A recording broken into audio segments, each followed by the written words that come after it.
MPCA में tender घोटाले के साथ टिकटों की कालाबाजारी को लेकर कांग्रेस के वरिष्ठ नेता राकेश सिंह यादव ने गंभीर आरोप लगाए हैं।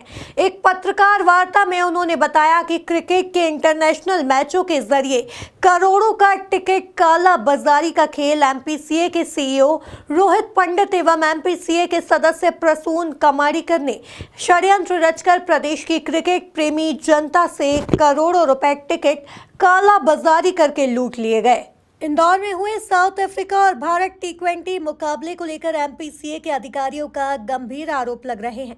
मध्य प्रदेश कांग्रेस कमेटी के प्रदेश सचिव राकेश सिंह यादव ने आरोप लगाया कि एमपीसीए का घोटाला सामने आने के बाद सिंधिया इस घोटाले के जिम्मेदार सीईओ रोहित पंडित एवं एमपीसीए सदस्य कमाड़ीकर को बचवाने में लग गए हैं। देखिए, एमपीसीओ को लेकर लगातार जो हम घोटाला का खुलासा कर रहे हैं उसमें आज सबसे बड़ा खुलासा है। 3 घोटालों का खुलासा आज किया जा रहा है। पहला है टिकट की कालाबाजारी, टिकट की ब्लैक मार्केटिंग। दूसरा है सिक्योरिटी का घोटाला और तीसरा है सीसीटीवी लगाने का घोटाला। सिक्योरिटी और सीसीटीवी घोटाले में कोई टेंडर नहीं किए गए, बिना टेंडर काम दिया गया।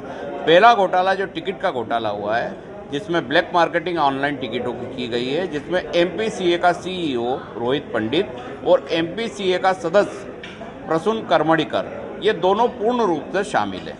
इन लोगों ने 21 सितंबर की रात लगभग 11 बजे से लेकर सुबह 6:30 बजे तक एमपीसीए के ऑफिस में रात भर ये बैठे। एमपीसीए का ऑफिस चालू रहा और इन तीनों लोगों ने, तीसरा व्यक्ति जो था वो पेटीएम इनसाइडर का एक अधिकारी था, वो भी वहाँ मौजूद था। 3 लैपटॉप के माध्यम से रात में सारे टिकट का पेमेंट ट्रांजैक्शन किया गया। आईडीबीआई के अकाउंट से ट्रांजैक्शन हुआ है, जहाँ एमपीसीए का अकाउंट भी है, और जो 8 बुकी थे जो ब्लैक मार्केटिंग के लिए टिकट बल्क में खरीद रहे थे, उनके अकाउंटों से पेटीएम के अकाउंट में ट्रांसफ़र हुआ और वहाँ से फिर एमपीसीए के अकाउंट में पेमेंट ट्रांजैक्शन हुआ है। ये सब कुछ ऑन रिकॉर्ड मौजूद है, बैंक में भी मौजूद है और एमपीसीए और पेटीएम के रिकॉर्ड में भी मौजूद है कि कितनी बजे सारे टिकट इश्यू किए गए और कब उनके अकाउंट में पेमेंट ट्रांजेक्ट हुआ।